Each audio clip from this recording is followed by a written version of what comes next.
Hello Facebook, I am here. I'm going to upload this from YouTube because Facebook's been doing some dumb stuff lately. This is Sports Recap Wednesday. You shouldn't be surprised that the topic today will be the state of UNC football.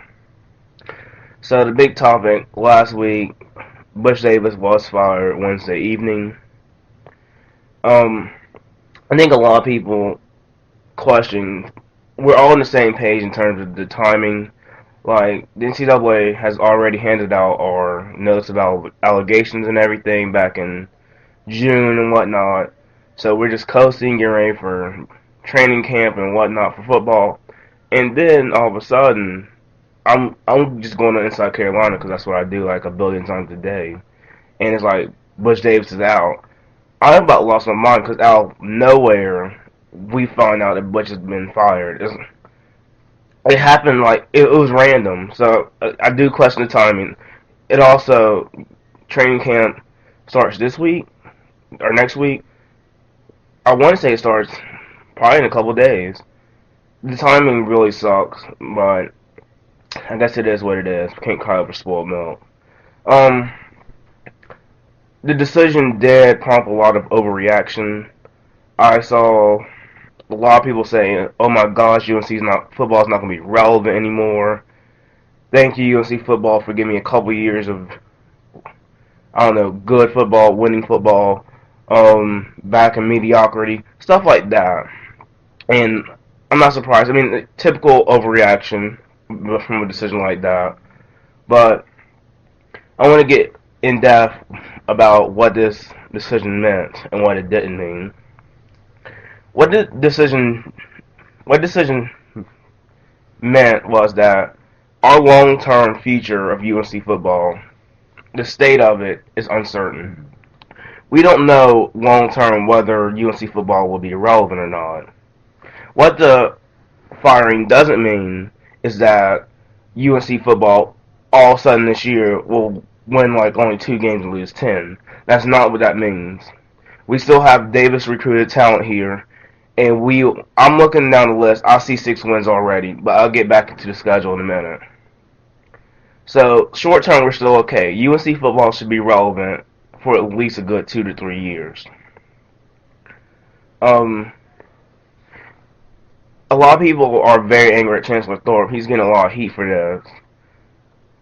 But to me, this is another one of those battle priority things. Because are you going to get on Chancellor Thorpe's case, which is honestly a moot point at this point, or are you going to support the football team and Coach Withers?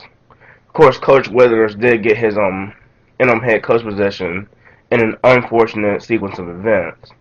But regardless, we need to support him and the remaining coaches and the players in the UNC football this year. They need us more now than ever. And for the people who say I'm going to boycott UNC football, I don't know if you're a true fan. Yes, this stuff should not be condoned, but you shouldn't sit there and stop supporting the 70, 80 kids who are out there giving it their all every single Saturday because somebody makes a decision to fire Coach Butch Davis. My opinion of the firing is that the firing was warranted, the timing isn't. The firing probably should have taken place ago last year if anything was suspected, instead of letting the academic reputation of our university come down and then claim that as an excuse to fire Butch Davis. That's my opinion. So, that's that. Let's look more into the schedule. By the way, if you haven't taken the time, you should go look at Coach Withers' press conference. It was amazing. I mean, I'm very happy he got the position. I'm looking forward to UNC football again. Like last Wednesday, I was like, I'm done with this. I'm ready for basketball season. But then Coach Withers' press conference comes on Friday, and I'm like, I'm ready for UNC football again. What Coach Withers promotion does is it restores the mentality, the defensive mentality of UNC football that Davis had before he left.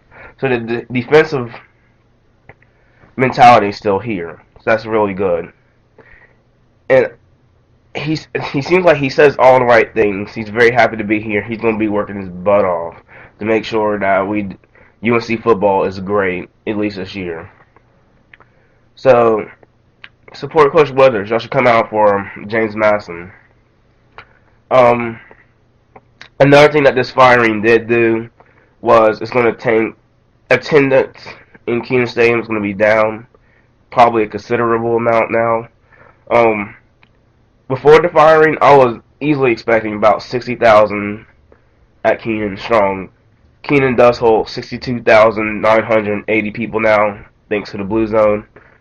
And you should go check out the Blue Zone camera on newkeenan.com. It's really amazing. They're actually checking out, working on the scoreboards, video board stuff now. So it's really cool. Right now, after the firing, I have an over-under. I'm thinking 45,000. Right, I think a lot of people are angry. We have not sold out a game this year. Well, our schedule is soft, so we may not have been able to sell out a game anyway, except for like Miami. But yeah, we'll be lucky to get 45,000. People are very angry. They're thinking about boycotting games, even though I don't think that's the right approach. But do what you do to get your message across. And you hate Thorpe that bad. I just hope that you support the football team more than you hate Thorpe, because if it's the other way around, that's a lack of priorities. So let's get into the schedule. Like I said, I'm looking here and I see 6 wins right off the gate. James Madison, Rutgers, Virginia. That's 3 wins right there. ECU will be hostile, drunk people, beer, whatever, thrown all over the place.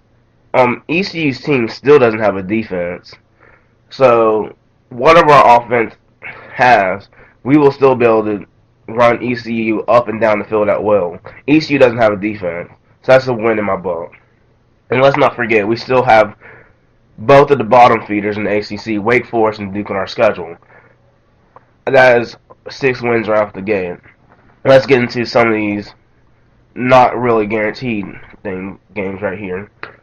Georgia Tech. Keep in mind, we haven't won in Atlanta since 1998 or 1997, something to that effect. Georgia Tech will, as long as Paul Johnson is there, Georgia Tech will always be about the defense, because you need a defense that is able to stop that triple option attack that Georgia Tech does. And honestly, this year I think we have it. And the only reason why I'm not saying this is a guarantee is because you never know. It isn't Atlanta where we haven't won in 14, 15 years. So, but it's all about the defense. I think we have the defense to stop them. And while Georgia Tech's defense is getting better, our offense will probably have a better job of moving the ball up and down the field other than their offense. Because Georgia Tech's offense is geared to chew clock. And if Georgia Tech's not getting first downs, they're not going to be able to chew clock. So that's already a disadvantage. If Georgia Tech falls behind, chances are they're not coming back, because Georgia Tech's offense is not meant to come back. So I do like our chances here. It's going to be it's all about the defense and what our defensive line does to stop that triple option attack. So we got to stop them. All 3 options, not kind of go towards one, so one big hole opens up. Because it seems like that's what always happens. There's always just like 80-yard run that happens because we expect one option and the other option happens like a pitch out. So I hope we're ready for that. Louisville, Big East team. I don't know a lot about Louisville, but Louisville is. I do know I think they're very defensive dominated. Their coach Charlie Strong. He has a big defensive mentality, kind of like Butch Davis. And Louisville, I think the big words here are Big East. UNC, we don't lose to Big East teams. And I don't think Louisville will be able to outscore us. Keep in mind, this game is in Keenan. Whether 40,000 people are there or 60,000 people are there, home field advantage is home field advantage. We may not need that, but at the end of the day, we have it, so we're definitely going to use it. And I'm not calling this game guaranteed, because that is probably one of the marquee games on our schedule, but I like our chances here as well. Miami. This is the first game I look at, and this game just truly got interesting. The firing of Butch may totally come in this one. Remember, Butch has owned Miami since he's been here at UNC. I'm going to say 3-1. And the loss last year had a lot to do with the NCAA investigation. We had a lot of freshmen, and they just started to just burn us with the long ball because our cornerbacks were not ready for that kind of spotlight. But they're ready this year. Our secondary got a lot of experience. They know what Ja'Cory Harris like to do. And Ja'Cory Harris hasn't stopped throwing interceptions. We can't forget that Sun Bowl last year where Miami got blown out against 6-6 Notre Dame, 33-17. What a blowout! You told me Miami was gonna get blown out like that. I mean, that's absurd. So this game is very interesting. Keep in mind, this game's at Keenan. Miami is 0-4 at Keenan.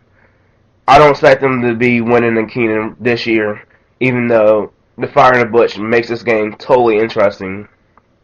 But we'll see how that goes. Next is Clemson. I think Clemson falls over fall break. Clemson, I feel like Clemson's going to be looking out for blood. Clemson's that one game that you just feel like it just looks like an L. It just looks like an L on paper. Because first of all, we're playing there, so we're going to play in front of 80,000 strong orange-clad fans. And that should be a great experience, and I honestly hope the band can go.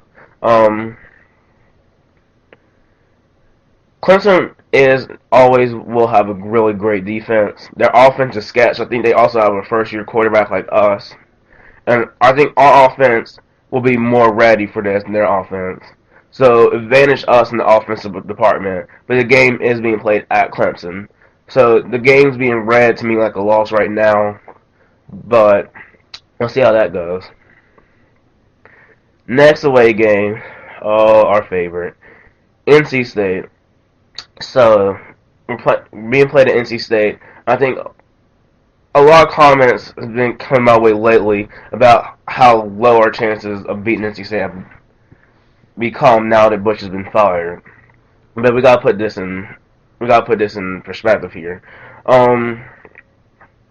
Butch Davis was 0-4 against NC State. Why he was 0-4 against NC State? There's a couple of things. We'll throw 41-10 out the water because that was the result that just doesn't make sense compared to the other three.